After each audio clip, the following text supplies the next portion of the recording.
प्यारे विद्यार्थियों, नमस्कार। पुनः एक बार आपका हार्दिक स्वागत है इस ऑनलाइन कक्षा में। आज हम जो वीडियो लेकर आए हैं इसमें हम अध्ययन करेंगे बीए बाग third year economics second paper.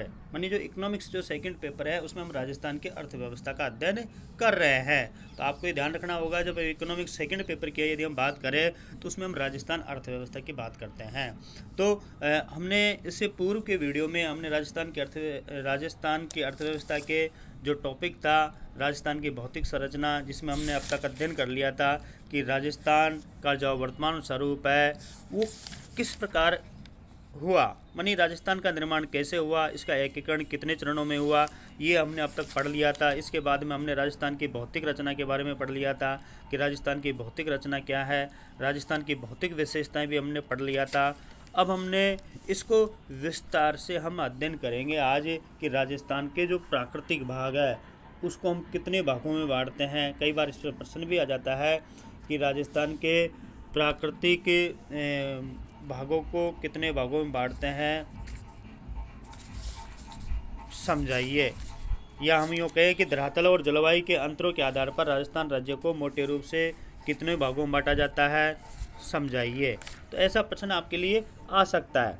तो राजस्थान के प्राकृतिक भाग की दृष्टि से हम राजस्थान को 4 भागों में बांटते हैं, जिसमें आपके पहला है उत्तर पश्चिमी मरुस्थलीय क्षेत्र, दूसरा मध्यवर्ती अरावली पर्वतीय प्रदेश, तीसरा पूर्वी मैदान और चौथा है दक्षिणी पूर्वी पठारी प्रदेश, जिसको हम आड़ोती का पठार भी कहते हैं।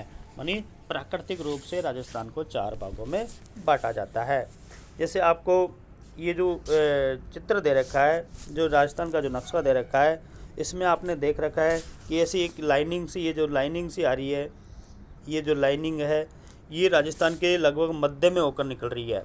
यानी ये बता रहा है, ये दोनों जो रेड लाइन है इसके बीच का जो हिस्सा हमको बताता है मध्यवर्ती अरावली पर्वतीय प्रदेश को।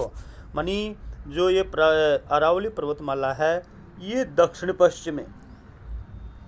दक्षिण पश्चिम से उत्तर पूर्व की ओर ये जाती है। यानी राजस्थान में जो अरावली पर्वतमाला है राजस्थान के मध्य में होकर निकलती है और इसकी दिशा, इसका फैलाव दक्षिण पश्चिम से उत्तर पूर्व की ओर ये फैली हुई है। अब अरावली पर्वतमाला के जो पश्चिम का भाग है, जिसे हम उत्तर पश्चिमी मरुस्थलीय भाग भी कहते हैं, और इसके अलावा इसका जो पूर्व का भाग है, पूर्व में इसका पूर्वी का मैदान और दक्षिण पूर्वी पठारी प्रदेश, जिसको हम आड़ोती का पठार भी कहते हैं। अब इसका हम विस्तार से अध्ययन करेंगे। सबसे पहले है उत्तर पश्चिमी मरुस्थलीय प्रदेश। जैसे पूर्व में भी हमने पढ़ लिया कि ये राज्य का लगभग 31% भाग इसमें आता है। इसको हम रेगिस्तानी प्रदेश भी कहते हैं, रेगिस्तानी क्षेत्र भी कहते हैं।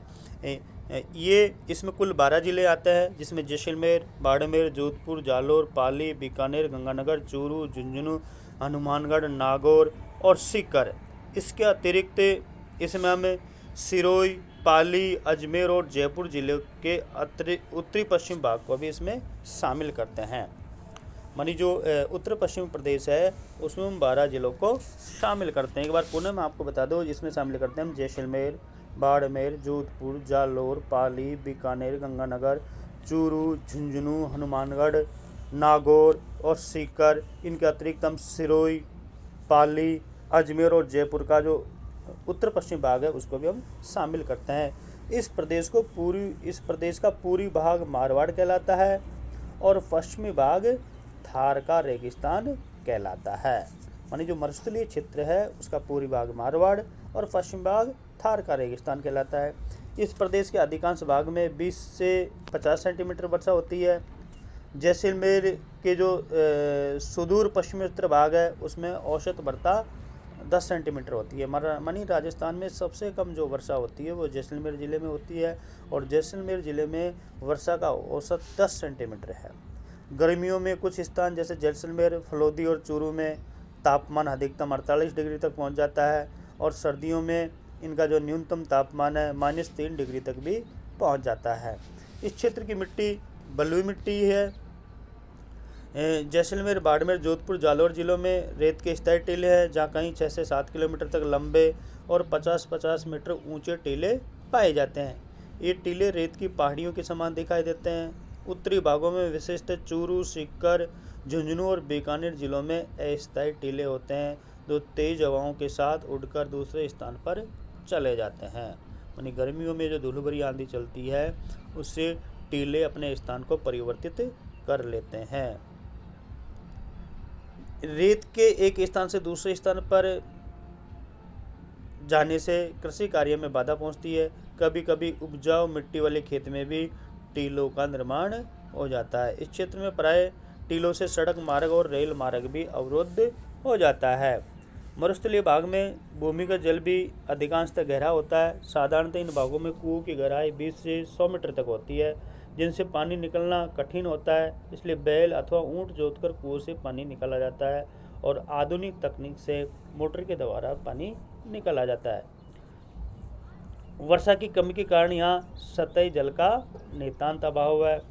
यहाँ पर नदियाँ बहुत कम हैं। केवल लूनी ही एकमात्र नदी है जिसका उद्गम अजमेर के पास पुष्कर की घाटी के समीप अरावली के पहाड़ियों में आना सागर से होता है और यह पश्चिम में बहती हुई दक्षिण पश्चिम भाग में 320 किलोमीटर तक पहुंचकर कच्छ के रण में प्रवेश करती है, जहां पहुंचकर इसका पानी फैल जाता है। इसमें भी केवल वर्षा के दिनों में ही पानी आता है, यानी जो लूनी नदी है वो वर्षा ऋतु में ही बहती है।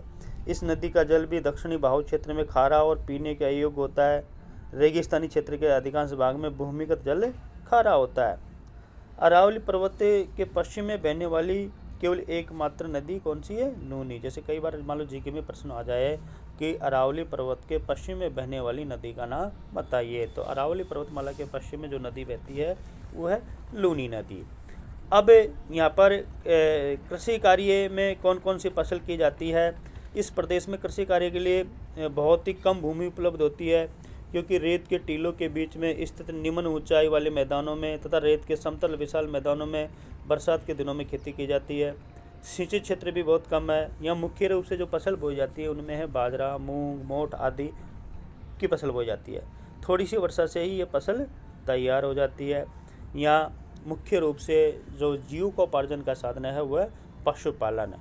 यहाँ राठी और थार परकर नस्ल की गायें पाली जाती है, जो कठिन जलवायु की परिस्थितियों में भी ये रह सकती है। इसके अतिरिक्त भेड़ और बकरी पालन भी किया जाता है, जो कम पानी और चारे में भी ये रह सकती है। मरुस्थलीय प्रदेश में कुछ स्थानों पर छोटी छोटी पहाड़ियाँ भी होती हैं। इनसे इमारती पत्थर भी निकाला जाता है। जैसे जैसलमेर के समीप पीला और जोधपुर के पास लाल रंग का इमारती बलुआ पत्थर मिलता है।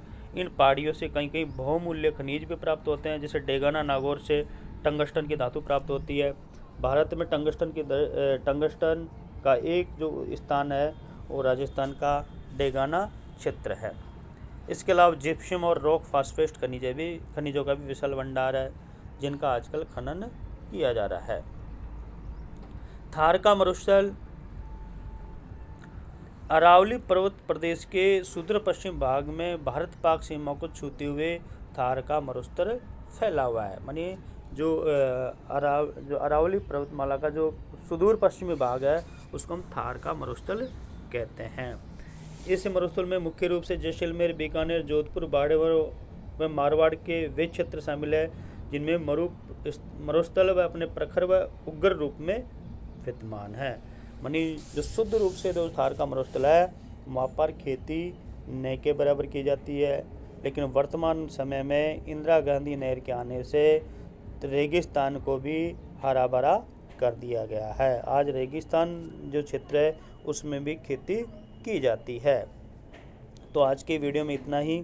अगले वीडियो में हम अध्ययन करेंगे मध्यवर्ती अरावली पर्वतीय प्रदेश का।